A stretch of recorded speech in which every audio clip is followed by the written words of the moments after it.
कोई राजनेता कर्पूरी ठाकुर के आदर्शों पर नहीं चल रहा है, कर्पूरी ठाकुर के सिद्धांतों को अपने जीवन में नहीं उतार पाया है। पूरी तरह इस मामले में फ्लॉप हैं सारी पार्टियां और सारे राजनेता। पार्टी की कार्यकारिणी में उनके बेटे को टिकट देने के लिए प्रस्ताव लाया गया, किसी नेता ने लाया, तो कर्पूरी जी चुप रहे। फिर अंत में उन्होंने कहा कि ठीक है तो मैं चुनाव नहीं लड़ूंगा। तो सब लोग हैरान रह गए, क्यों, ऐसा क्यों? तब उन्होंने कहा कि जब हमारा बेटा लड़ेगा तो हम कैसे लड़ेंगे। आज के मंत्रियों के बेटे बेटियों की या भतीजे भतीजियों की शादी का आप देख लीजिए, कैसा वैभव का प्रदर्शन होता है, वैभव का इतना नंगा प्रदर्शन होता है। वो कर्पूरी जी होते तो रो देते देख करके, ये इतनी सादगी। और जो बारात आई वो कैसे आई, रेलवे स्टेशन है जो उनके गांव का, उस रेलवे स्टेशन पर बैठा करके खिलाया गया बारातियों को। संबित सरकार में डिप्टी सीएम बने, गए सचिवालय, जो मुख्य सचिवालय है, ओल्ड सेक्रेटरीट जहां बैठते हैं मुख्यमंत्री वगैरह, तो वहां देखे कि लिफ्ट पे, नीचे लिफ्ट पे लिखा हुआ है ओनली फॉर ऑफिसर्स। उन्होंने तुरंत वो तख्ती हटवाई और कहा कि हर कोई ये इसमें जा सकता है। इतने स्वाभिमानी थे, भूखे रह लेते थे, बीमार रह लेते थे, मगर किसी से उधार नहीं मांगते थे, किसी से पैसा नहीं लेते थे, सरकारी काम में भ्रष्टाचार नहीं करते थे।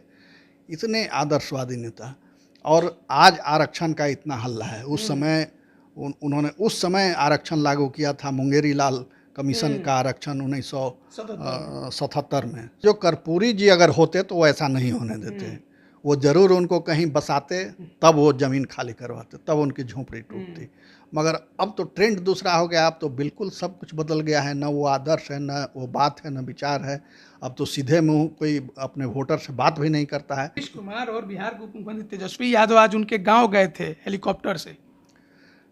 दिखावा, क्योंकि आज भी इस बिहार के लोग कर्पूरी ठाकुर को सच्चा और ईमानदार नेता मानते हैं, उनके नाम पर वोट देते हैं। इसलिए ये दिखावा जरूरी है कि देखिए हम भी कर्पूरी के शिष्य हैं और आए हैं श्रद्धांजलि देने। नमस्कार, आप लाइव बिहार देख रहे हैं। मैं हूं राजमोहन तिवारी। बिहार के दूसरे उप मुख्यमंत्री और 2 बार मुख्यमंत्री रहे जननायक कर्पूरी ठाकुर की आज जयंती है और इस मौके पर बिहार की जो तमाम राजनीतिक पार्टियां हैं उनके कार्यालय में उनके प्रतिमा पर कहीं तो कहीं उनके तस्वीरों पर पुष्पांजलि अर्पित करते नजर आए।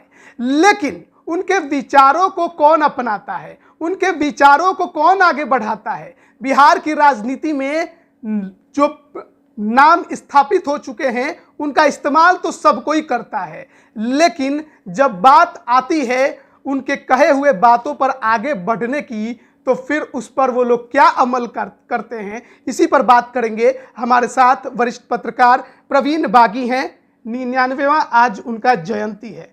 सब पार्टी ने मनाया, लेकिन जो बातें वो कह गए उसको कौन आज पूरा करते आपको दिखाई देता है? देखिए, सच कहा जाए तो कोई भी नहीं, कोई राजनीतिक दल या कोई राजनेता कर्पूरी ठाकुर के आदर्शों पर नहीं चल रहा है, कर्पूरी ठाकुर के सिद्धांतों को अपने जीवन में नहीं उतार पाया है। पूरी तरह इस मामले में फ्लॉप हैं सारी पार्टियां और सारे राजनेता। कर्पूरी ठाकुर का जब निधन हुआ तो उनके पास कुल जमा पूंजी थी एक टूटी हुई झोंपड़ी गांव में, वो भी शहर में। ना कहीं ज़मीन, ना कोई मकान, ना गाड़ी, ना कोई बैंक बैलेंस, ना कोई बहुत संपत्ति, कुछ भी नहीं था। और उन्होंने अपने बेटे को आगे नहीं बढ़ाया। जैसे आज की राजनीति का ट्रेंड हो गया है कि अपने परिवार के लोगों को आगे बढ़ाइए, हम नहीं तो हमारा बेटा आगे बढ़े। एक बार पार्टी की कार्यकारिणी में उनके बेटे को टिकट देने के लिए प्रस्ताव लाया गया, किसी नेता ने लाया, तो कर्पूरी जी चुप रहे। फिर अंत में उन्होंने कहा कि ठीक है तो मैं चुनाव नहीं लड़ूंगा। तो सब लोग हैरान रह गए, क्यों, ऐसा क्यों? तब उन्होंने कहा कि जब हमारा बेटा लड़ेगा तो हम कैसे लड़ेंगे, एक ही परिवार से 2 आदमी कैसे लड़ेगा, तब उसी को आप लोग लड़ाइए। और इस तरह अंत में बेटे का टिकट कैंसिल हो गया।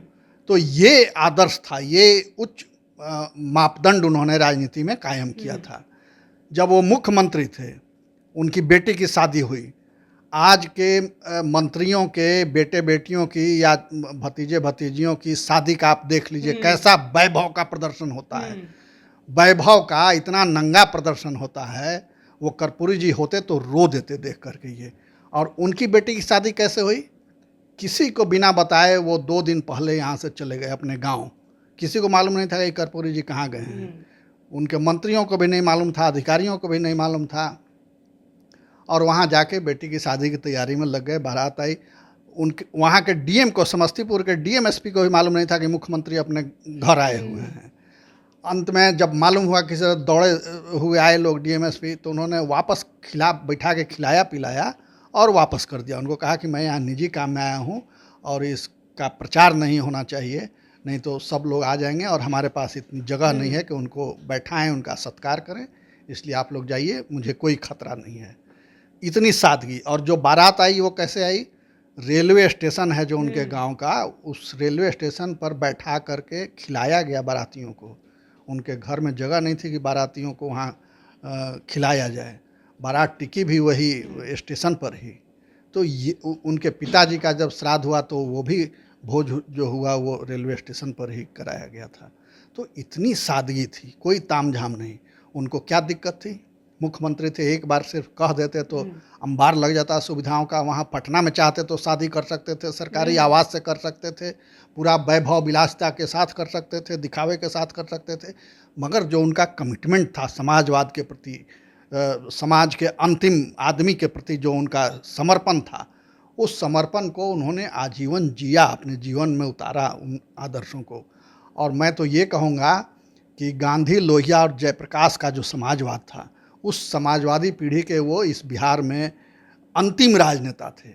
उसके बाद जो भी समाजवाद का नाम लेते हैं वो ढोंगी हैं, पाखंडी हैं, ये समझ लीजिए। समाजवाद का दुकान आजकल चल रहा है। समाजवाद के नाम पर लोग राजनीति चला रहे हैं, अपनी दुकान चला रहे हैं। कोई समाजवादी नहीं है, सब ढोंगी और पाखंडी हैं। तो ऐसे थे कर्पूरी ठाकुर। और ये जो है जब पहली बार डिप्टी सीएम बने 67 में, वो संविद सरकार थी उस समय।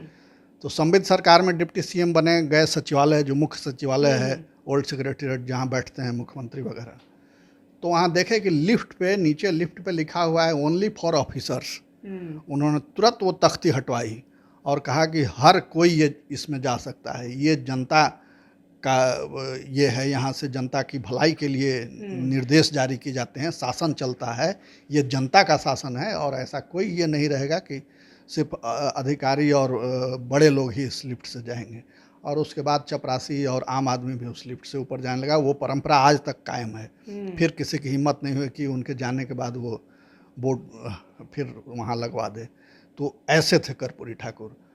और मैला कुचैला, फटा कुर्ता, कोई इसकी चिंता नहीं। एक बार विदेश दौरे पर जाना था उनको, यूगोस्लाविया जाना था। संसदीय कमेटियाँ जाती हैं तो उसमें उनको भी जाना था। तो उनके पास पहनने के लिए ढंग का कुर्ता नहीं था और कोट वो एक अपने मित्र से मांग करके कोट पहन के गए वहाँ, फिर आए तो लौट आया। देवीलाल जी से उनके बहुत अच्छे संबंध थे। देश भर के समाजवादी नेता उनको अपना गुरु मानते थे, आदर्श मानते थे।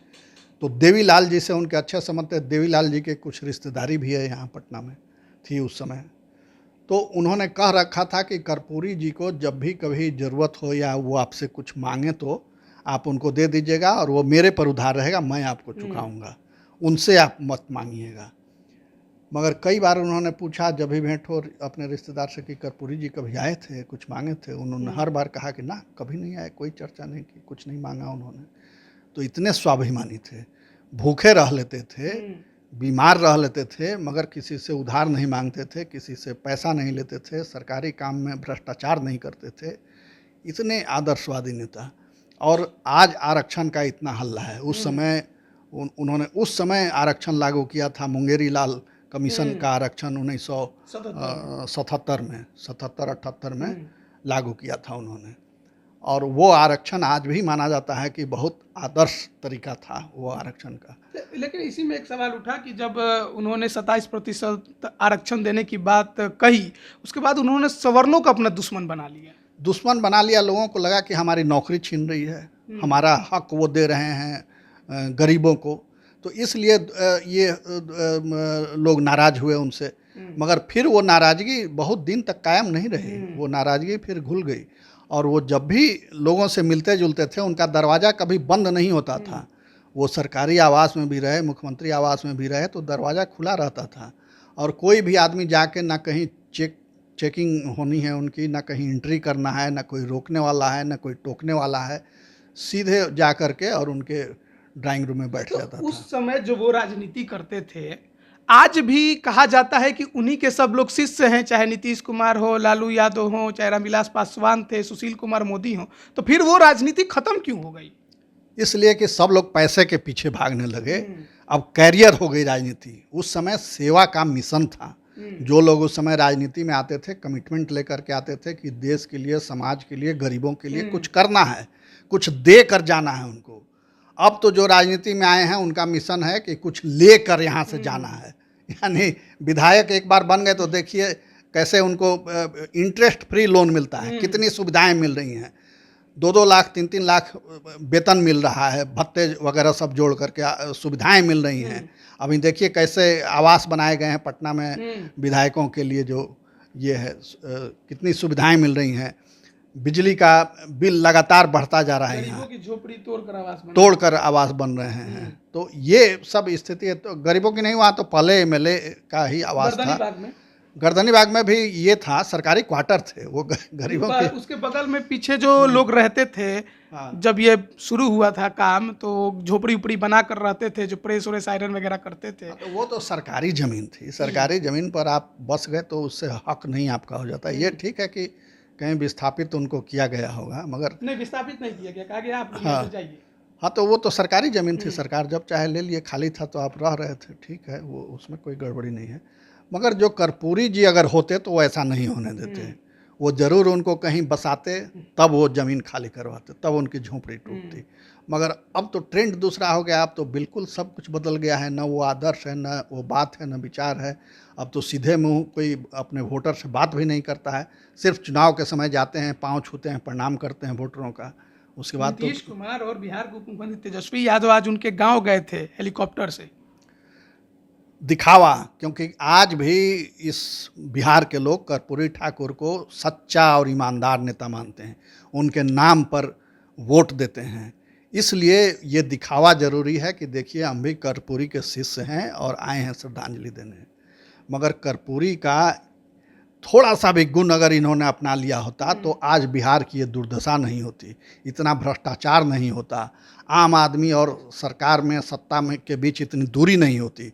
आज मुख्यमंत्री हों या डिप्टी सीएम हो या एक साधारण एमएलए हो, उससे मिलना आम आदमी के लिए आज भी दुष्कर कार्य है। मिल नहीं पाते हैं लोग। और एक कर्पूरी थे, राह चलते वो रिक्शा पर, मुख्यमंत्री होकर रिक्शा पर घूमते थे। एक बार विदेश से कुछ पत्रकार आए उनका इंटरव्यू करने, तो उन्होंने उनको ठहरने के लिए कहा कि अभी 2-3 दिन हम थोड़ा सा व्यस्त हैं किसी काम में, उसके बाद आपसे बात करेंगे। और वो लोग ठहर गए, एक होटल में ठहर गए। फिर अपने कार्यकर्ता को, निहोरा प्रसाद यादव उस समय युवा नेता थे उनकी पार्टी के, कर्पूरी जी के, उनको उन्होंने 6 बजे बुलाया अपने घर। वो मोटरसाइकिल से पहुँचे उनके कर्पूरी जी के सरकारी आवास पर। कर्पूरी जी तैयार बैठे हुए थे, वो उनके पीछे बैठ गए मोटरसाइकिल पर। वो अवाक कि ये क्या कर रहे हैं। तो पूछे कि आप तो गाड़ी आई नहीं तो कैसे जाएंगे। तो बैठ गए पीछे मोटरसाइकिल पर, कहा कि आपके साथ चलेंगे, इसीलिए तो आपको बुलाया है। और वो बैठ करके फिर होटल गए। सुबह 6 बजे इंटरव्यू दिया विदेशी पत्रकारों को। वो भी देख के भौचक कि भाई बिहार का मुख्यमंत्री इतना मतलब डाउन टू अर्थ है कि मोटरसाइकिल पर बैठ करके चलाया, जबकि वो एक बार कह देते तो गाड़ी आ जाती। बिना किसी सुरक्षा के, बिना किसी ताम झाम के पहुंच गए, बात किया उन्होंने पत्रकारों से। तो इतने सरल सीधे और इतने सहज आदमी, और सबसे पहले घटनास्थल पर पहुंचने वाले। आज तो राजनेताओं की हिम्मत नहीं होती है कि कहीं कोई बड़ी घटना हो जाए, दुर्घटना हो जाए, लोग मारे जाएं, मैसेकर हो जाए, तो वहाँ घटनास्थल पर जाएं। मगर कर्पूरी जी सबसे पहले पहुँचते थे, चाहे वो सत्ता में हों या विपक्ष में रहें। सबसे पहले घटनास्थल पर पहुँचते थे, लोगों से मिलते थे और एक एक बात की जानकारी लेते थे। नीतीश कुमार समाधान यात्रा कर रहे हैं। समाधान यात्रा कर रहे हैं, मगर कितनी घटनाओं में घटनास्थल पर गए हैं देख लीजिए। समाधान यात्रा में भी नहीं गए।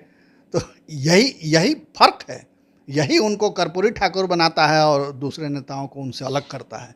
यही वो लाइन है जो लोग पार नहीं कर पा रहे हैं। क्या बिहार की राजनीति में अब फिर कोई दूसरा कर्पूरी ठाकुर आपको दिखाई दे सकता है? लगता नहीं है। जो माहौल है, जो ट्रेंड हो गया है राजनीति का, जो जिस तरह से लोग पैसे के पीछे भाग रहे हैं, उसमें नहीं लगता कि अब कोई दूसरा कर्पूरी ठाकुर इस प्रदेश में पैदा होगा। तो लाइव बिहार चैनल की ओर से भी हम वैसे नेता को श्रद्धांजलि देते हैं आज उनके जयंती पर, और ये कामना करते हैं कि काश बिहार में फिर एक कर्पूरी ठाकुर पैदा हो। तो देखिए, जननायक कर्पूरी ठाकुर, नाम के आगे ही जननायक इसलिए लगाया गया क्योंकि जनता के प्रिय थे, जनता के चहेते थे और जनता के बीच रहते थे, सादगी का जीवन जीते थे। आज के नेताओं से आप उनकी तुलना नहीं कर सकते हैं। जो आज नेता अगर एक बार मुखिया बन जाए तो काफिले के साथ निकलता है, विधायक बन जाए तो उसका स्तर और बढ़ता है, मंत्री और उप मुख्यमंत्री और फिर मुख्यमंत्री बन जाए तो बात ही कुछ और है। नीतीश कुमार समाधान यात्रा में व्यस्त हैं, लेकिन कितनी जगह कितनी घटनाएं घटी, एक बार भी वहां नहीं पहुंचे। कई दफा उनसे लोग मिलने की भी कोशिश करते हैं पर मिल नहीं पाते हैं। दूसरी तरफ उप मुख्यमंत्री हैं तेजस्वी यादव, नए चेहरे, लोगों को बहुत उम्मीदें थी, लेकिन किस प्रकार से काम किया वो भी आपने देखा। बिहार की राजनीति में आप लगातार देख रहे होंगे कि जो कर्पूरी ठाकुर जी के शिष्य थे वही लोग आज भी वर्तमान में बिहार को चला रहे, लेकिन किस प्रकार से चला रहे ये अब किसी से छिपा नहीं है। बने रहिए लाइव बिहार के साथ। आप सभी का बहुत बहुत धन्यवाद।